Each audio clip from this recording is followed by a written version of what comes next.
37년 동안 중학교 교감으로 살며 매일같이 아이들의 웃음소리와 함께 늙어갔습니다.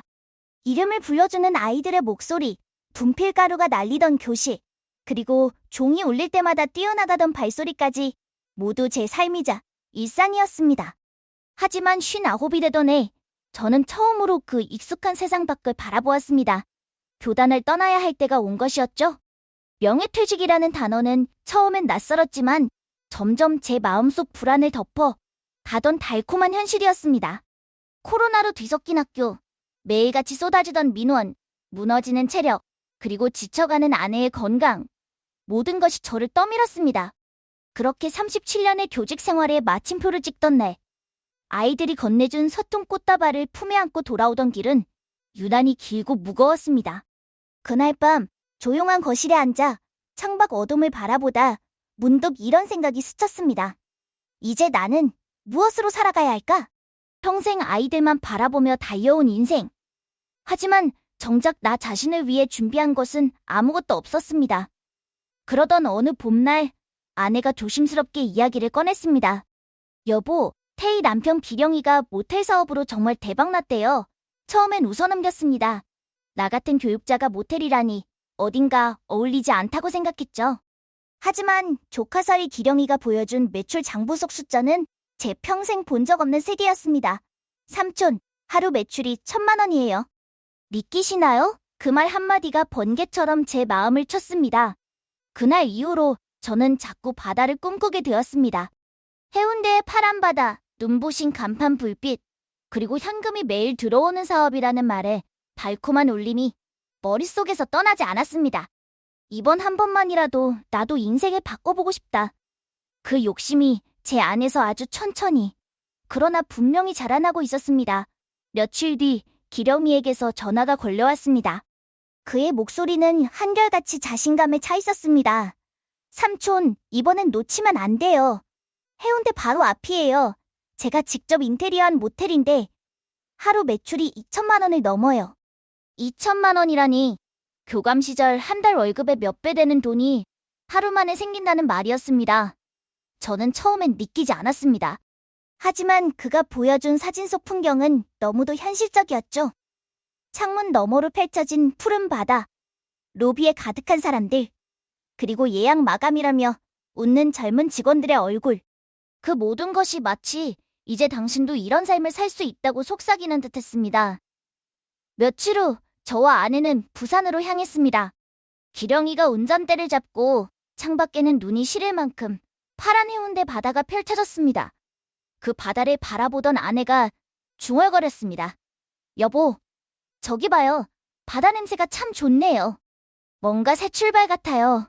그 말에 저도 모르게 미소가 번졌습니다. 평생 학생들 앞에 교감이었지만 그 순간만큼은 새로운 인생의 초입에 선한 남자가 된 기분이었습니다. 해운대뷰 모텔의 7층 창가에 섰을 때 정말 숨이 멎는 듯 했습니다. 햇빛이 물결 위에 부서지고 젊은 연인들이 웃으며 로비를 오가고 있었습니다. 삼촌, 이게 바로 요즘 트렌드예요. 모텔이 아니라 하나의 여행지죠. 그 말이 제 귀에 오래 맴돌았습니다. 그날 밤 숙소로 돌아와 아내와 마주 앉았습니다. 여보, 우리 해볼까? 아내는 잠시 말이 없더니 천천히 고개를 끄덕였습니다. 솔직히 무섭지만 기령이가 도와준다잖아요. 당신처럼 성실한 사람이면 잘할 수 있을 거예요. 그날 이후 제 인생은 서서히 궤도를 벗어나기 시작했습니다. 퇴직금 3억 원, 아파트 담보대출, 그리고 평생 모아둔 적금까지 모두 한 번의 기회를 위해 걸었습니다. 그것이 인생의 전환점이 될 거라 믿었습니다.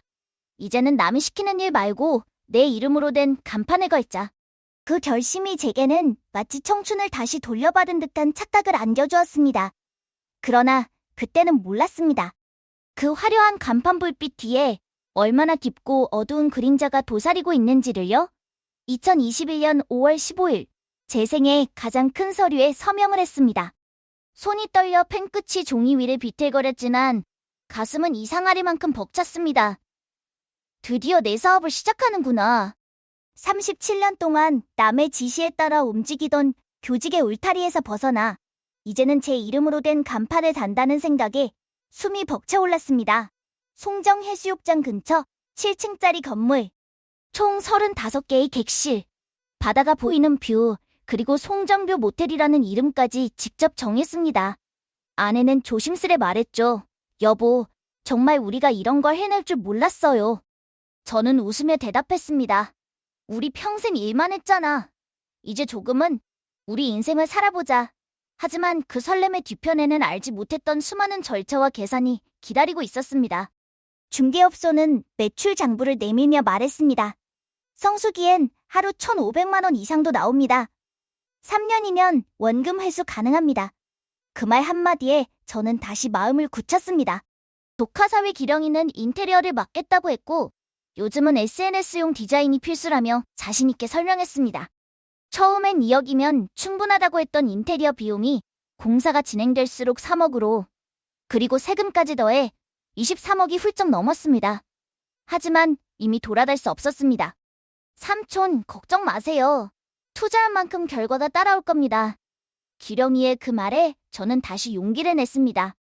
퇴직금, 대출, 그리고 신용으로 얻은 마지막 자금까지 모두 그 한 문잔에 걸었습니다.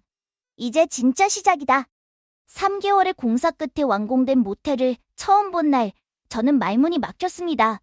로비의 따뜻한 조명, 복도의 은은한 향, 창밖으로 펼쳐지는 파란 바다. 와, 여보, 우리가 이런 걸 만들었어요. 그날 밤 작은 소주잔을 기울이며 아내와 웃었습니다. 이제 우리의 시간, 우리의 세상이 시작된다고 믿었죠. 그리고 2021년 7월 1일, 여름바람이 뜨겁게 불던 그날, 송정교 모텔의 문이 활짝 열렸습니다. 어서 오세요. 환영합니다. 첫 손님이 들어올 때 제 손이 떨렸습니다. 그들의 미소와 여기 정말 예쁘네요 라는 한마디가 지난 몇 달의 고생을 한순간에 보상해주는 듯 했습니다. 그날 밤 저는 노트를 펴고 적었습니다. 오늘 내 인생이 새로 시작됐다. 하지만 그 문장 끝에는 보이지 않는 점 하나가 있었습니다. 그 점은 앞으로 닥칠 긴 어둠의 시작이었습니다. 문을 연 첫날 매출은 400만 원이었습니다. 그 숫자는 제게 꿈만 같았죠, 여보. 여보, 우리가 정말 손님을 받았어요. 첫날부터 이렇게요. 아내는 웃었고 그 웃음 속엔 오랜 세월 참아온 설렘이 섞여 있었습니다. 8월이 되자 성수기가 찾아왔습니다. 손님은 몰려들었고 바다는 푸르고 밤마다 모텔의 불빛은 별처럼 반짝였습니다. 하루 매출이 500만 원을 넘는 날도 있었죠. 아내는 매일 새벽 5시에 일어나 조식을 준비했습니다. 직접 구운 식빵, 잘게 썬 과일, 그리고 향긋한 커피. 그 정성 덕분에 손님들은 감탄을 아끼지 않았습니다. 와, 모텔에서 이런 조식이 나와요? 그들의 한마디에 아내의 눈가엔 기쁨이 어렸고 저는 그 모습을 바라보며 뿌듯함에 젖었습니다. 그때까지만 해도 모든 게 완벽했습니다. 대출이자도 갚고 직원들 월급도 주고 남는 돈으로는 작은 저축까지 가능했습니다. 밤마다 장보를 보며 아내와 함께 웃던 시간, 그 웃음이 얼마나 짧고 덧없는 것이 될 줄 그때는 몰랐습니다. 9월이 지나자 손님이 조금 줄었습니다. 아무래도 여름이 끝나서 그런가 봐요. 저는 대수롭지 않게 말했습니다. 하지만 10월, 11월이 되자 매출은 눈에 띄게 떨어졌습니다. 400만 원이 300만 원으로 300, 200으로 그리고 어떤 날은 70만 원도 되지 않았습니다. 여보, 이러면 매달 적자예요. 아내의 목소리엔 불안이 묻어 있었습니다. 괜찮아, 겨울이니까. 봄이 오면 다시 나아질 거야. 하지만 그건 위로에 불과했습니다. 매달 2천만 원 넘게 나가는 고정비와 800만 원의 대출이자. 우리는 홍보비를 더 쓰며 버텼습니다. 인터넷 광고, 블로그 체험단, 플랫폼 프로모션. 할 수 있는 건 다 했죠. 하지만 손님은 돌아오지 않았습니다. 그해 겨울, 모텔 로비의 공기는 싸늘했습니다. 아내는 손님이 없는데도 매일 빵을 구웠습니다. 그래도 오시는 분들께는 정성을 다해야죠. 그 말에 저는 고개를 끄덕였지만 가슴은 점점 무너져 내렸습니다. 그렇게 겨울을 버티고 봄을 기다렸습니다. 다시 여름이 오면 작년처럼 손님이 몰릴 거라 믿었죠. 하지만 2022년의 여름은 다르게 왔습니다. 새로 지은 신축 모텔 2곳이 바로 옆에 생긴 겁니다. 12층, 10층짜리 고급 모텔들. 그곳의 화려한 외벽을 바라보며 아내가 낮게 중얼거렸습니다. 여보, 우리 모텔이 작아졌어요. 그 순간 알았습니다. 우리가 쌓아 올린 모든 희망이 천천히, 그러나 분명히 무너지고 있다는 것을요. 2022년 여름, 태풍이 부산을 덮쳤습니다. 밤새 불어닥친 바람과 비는 주차장을 삼켜버렸고 새벽에 걸려온 경비원의 전화는 제 심장을 먹게 했습니다. 사장님, 큰일 났어요. 로비까지 물이 들어왔어요. 부랴부랴 달려간 송정뷰 모텔은 참혹했습니다. 젖은 바닥, 꺼져버린 조명, 냄새나는 곰팡이. 바닷물이 빠져나간 자리에 남은 건 비처럼 무거운 복고비 뿐이었습니다. 복고비만 수천만 원. 그 와중에도 영업은 계속해야 했습니다. 낮엔 수리, 밤엔 손님 응대. 잠을 잘 새도 없이 몸이 녹아내렸습니다. 그런데 더 큰 불행이 기다리고 있었습니다. 무인객실에서 미성년자 혼숙 사건이 발생한 겁니다. 사장님, 경찰서에서 연락이 왔어요. 그 한마디에 눈앞이 캄캄해졌습니다. 37년 동안 학생들을 지켜온 제가 아이들 일로 경찰 조사를 받다니 그 수치심은 말로 다 할 수 없었습니다. 결국 2개월 영업정지 처분. 매출은 0으로 떨어졌지만 이자는 쉬지 않고 불어났습니다. 그 무렵 한 지인을 통해 충격적인 소식을 들었습니다.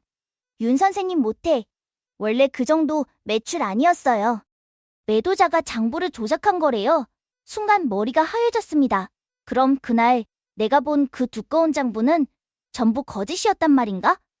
그리고 곧 이어진 또 한마디. 중개 수수료도 3천만 원 넘게 지불하셨다면서요? 너무 많이 주신 거예요. 그때 떠올랐습니다. 기경이가 했던 말.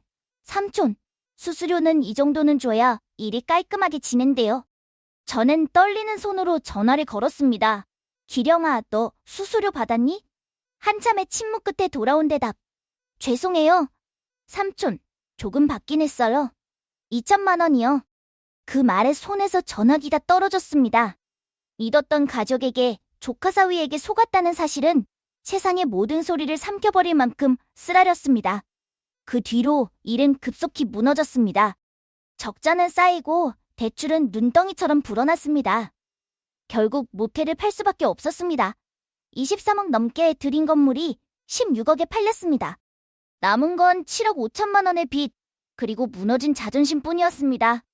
아내와 저는 오래 살던 아파트를 팔고 싸구려 전셋집으로 이사했습니다.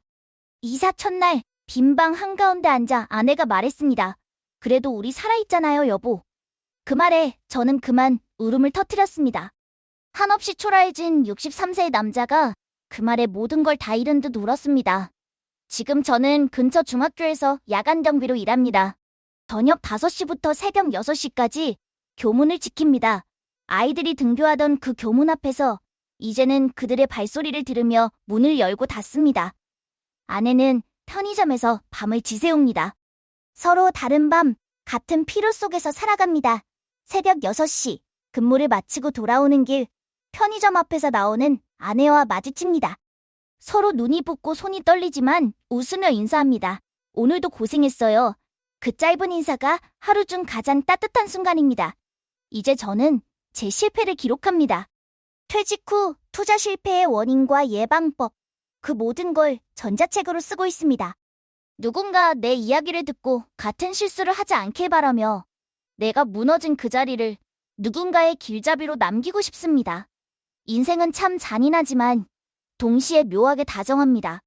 모든 걸 잃은 지금도 아내의 손이 내 옆에 있고 새벽의 찬 공기 속에서도 우리는 여전히 살아있으니까요. 그래서 오늘도 나는 문을 엽니다. 한때 교관이었던 손으로, 이젠 밤을 지키는 경비원의 손으로, 그리고 마음속으로 조용히 속삭입니다. 괜찮아. 아직 끝난 게 아니야.